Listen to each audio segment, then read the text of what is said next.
आदाब नमस्कार। The red mic में आपका स्वागत है। मैं हूं सौरभ शुक्ला। कितने दिमागदार हो गए हैं लोग। ये खबर हम आपको बताने जा रहे हैं। ऐसी खबर पिछले 15 साल से हम इस प्रोफेशन में हैं। ऐसी खबर हमने पहले कभी कवर नहीं की, ना देखी, ना सुनी और ना ही कभी ऐसी कहीं खबर कोई पढ़ी होगी कहीं ऐसा कुछ हुआ है। लेकिन लोग नए नए तरीके पैसे कमाने के लिए ढूंढते हैं। जरा ये तस्वीर देखिए, ये पुतला देखिए। इस पुतले का इस्तेमाल 50 लाख रुपए कमाने के लिए किया जा रहा था और ये 50 लाख रुपए बीमे की रकम। पूरी कहानी सुनेंगे तो आप दंग रह जाएंगे। हुआ ये कि ब्रज घाट जो गढ़मुक्तेश्वर है हापुड़ में गंगा जी के किनारे, वहां पर एक डेड बॉडी आई। साथ में कुछ दिल्ली के कारोबारी आए, बोले कि भाई साहब हमारा नौकर मर गया है, इनका अंतिम संस्कार करना है। तो भाई अंतिम संस्कार की विधि होती है, अंतिम संस्कार का विधान होता है कि पहले बॉडी जो मृत शरीर होता है उसको गंगा जी से में स्नान कराया जाता है, फिर उसकी चिता बनाई जाती है, फिर उसको रखा जाता है, फिर नाक से रुई हटाई जाती है। ये सब सारे काम होते हैं।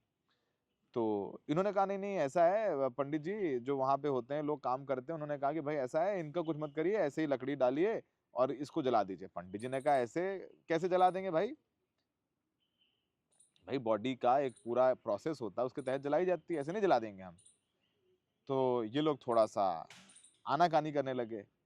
तो जैसे ही कफन खोला और कफन खोल करके देखा, ब्रिज घाट पर जो पंडित और बाकी गंगावासी होते हैं तो उनके पैरों से जमीन खिसक गई।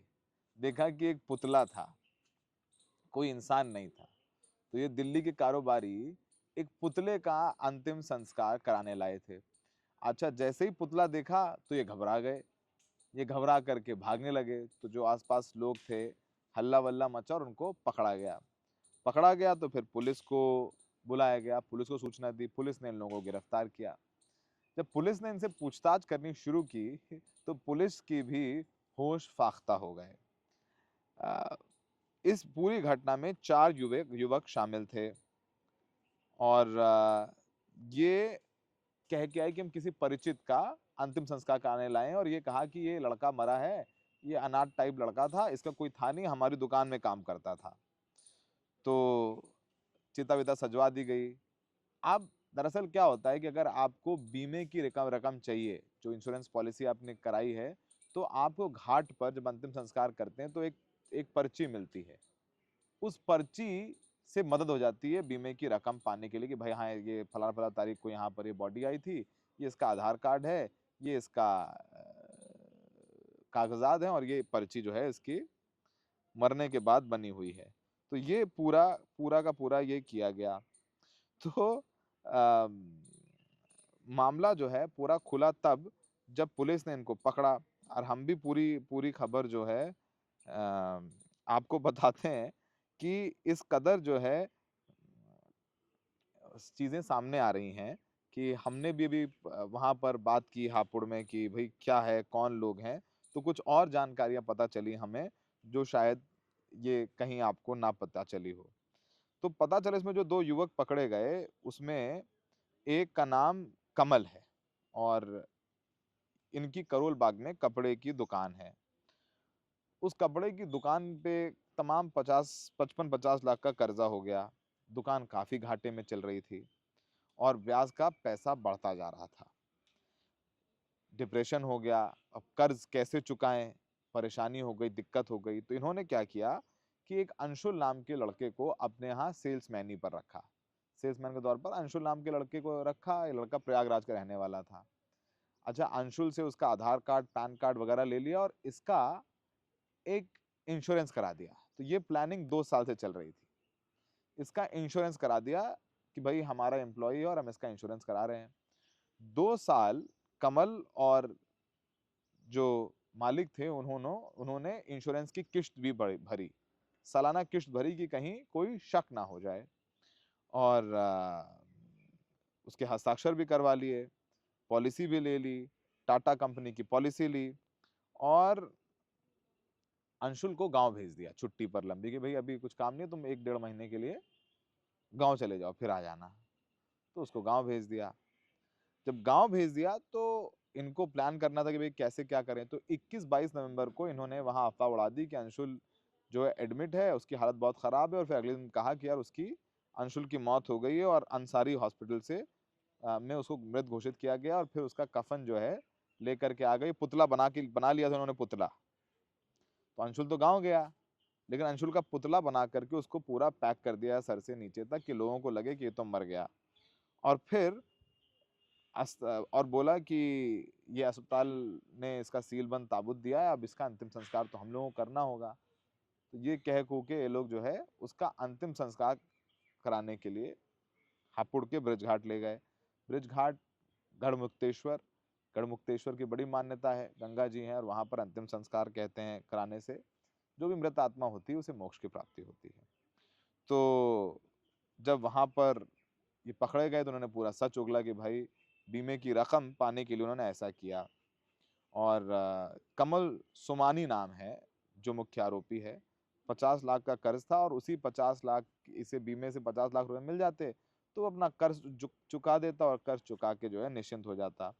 और मृत्यु प्रमाण पत्र चाहिए तो आपको अंतिम संस्कार तो करना पड़ेगा। और वहाँ जो घाट होता है मुर्दा घाट, वहाँ से ये पर्ची मिलती है और उसके बाद ये सारी चीज़ें होती हैं।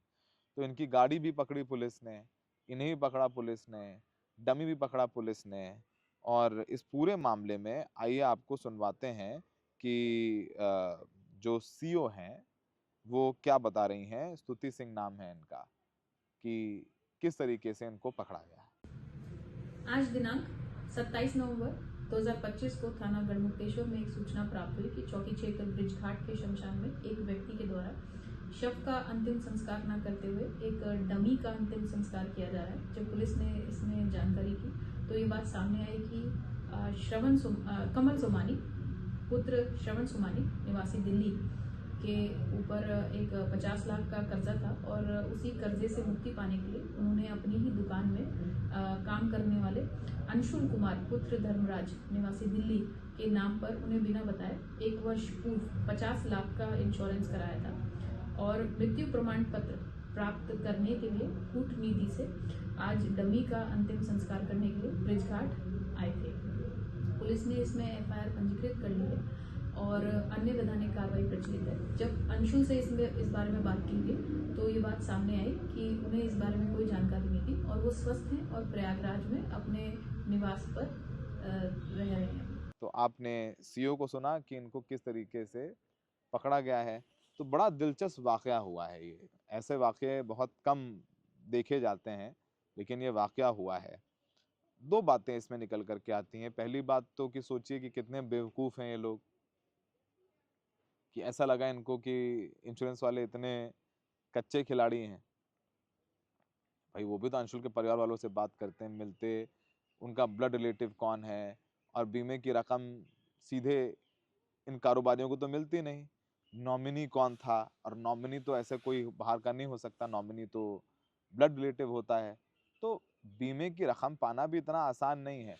हो सकता है कि इन लोगों ने कोई सेटिंग कर ली हो बीमा कंपनी के एजेंट के साथ कि वो दिलवा दिया हो, लेकिन किस तरीके से हथकंडे अपना करके लोग पैसे कमाने के लिए कहाँ तक गिर जाते हैं, उसकी ये जीता जागता एक उदाहरण है। इसमें कोई शक नहीं है कि नोटबंदी, जीएसटी, फिर कोरोना लॉकडाउन के बाद जो व्यापारी हैं उनको बहुत तगड़ी चपत लगी है, उनकी हालत खराब है। लेकिन ये कोई तरीका नहीं है। पुलिस ने इनको अब गिरफ्तार किया है, धाराएं लगाई गई हैं, आपराधिक साजिश की भी धारा है। तमाम तरीके से ये अजब गजब कहानी है। हमें लगा कि रेड माइक पर हमें कहानी बतानी और दिखानी चाहिए कि लोग ये ना समझें कि आप पकड़े नहीं जाएंगे। आप ले गए उसका पुतला और आपने सोचा कि गंगा जी में वहां पर तो कोई सेटिंग कर लेंगे और आप जला देंगे। पेशेवर अपराधी तो है नहीं आप पकड़ लिए गए। अब जेल भी गए, दुकान भी नहीं बची आपकी, कर्ज भी नहीं चुका पाएंगे, और आप खुद तो जेल गए और पूरे परिवार जो बाहर आप पर निर्भर है जीविकोपार्जन के लिए, फॉर लिविंग, उस वो परिवार के लोग कैसे रहेंगे, उनके बच्चे हैं, वो स्कूल की फीस कौन भरेगा। आपने तो एक साजिश रची और आप पकड़ गए। इसीलिए जो शॉर्टकट है वो हमेशा, वो शॉर्टकट आपको जेल में लेकर के जाएगा। भले ही एक थोड़ा फायदा शुरुआत में हो, लेकिन मेहनत से, ईमानदारी से जो काम करता है उसे थोड़ा देर में सफलता मिलती है, लेकिन सफलता मिलती है। लंबा है सफर, इसलिए शॉर्टकट ना लें, सीधे रास्ते पर चलें। ये चौंका देने वाली कहानी थी, तो हमें लगा कि हमारे दर्शकों को पता चले। और अगर आपके दिमाग में कोई ऐसा प्लान है कि इंश्योरेंस की रकम पाने के लिए पुतला बना दें आप किसी का, जिंदा आदमी का, तो वो मत करिएगा। अंशुल प्रयागराज में है, जिसकी मौत हुई वो सकुशल है, वो जिंदा है। और पुतला तो पुतला है, पुतला तो क्या ही बोलता।